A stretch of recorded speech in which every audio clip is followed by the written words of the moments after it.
Akalarım o pechkamiz nima deyapti? Mana ko'ringlarchi, yangi ideya bu. Aka somsa yopib olib zarbali oldi. Mana shu men ham bitta svarshi qilib ko'ray, bir pechka yasab ko'ray deydi bo'pti deb qani, o pechkamizni ko'ringlarchi. Bo'lakali do'ayni ish qilib yasab qo'yib eshigiga mana qazbizlar qo'ygan endi.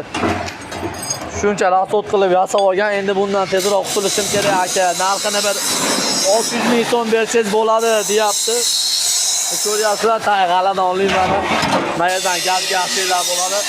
Pechkamiz shunaqa sketoz yaqudi 10 ventilatorlar qo'shib yaqib oldik ketganimizdan. Pechkamiz 3 mingta bo'lgan akalar.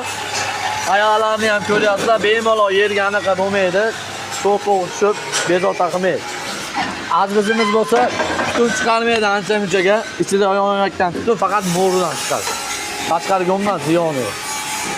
Kimga shunaqa xizmatlar kerak bo'ladigan bo'lsa, pastga nomerlar yozib qo'yapti, telefon qila olasizlar, baribir olmaymiz.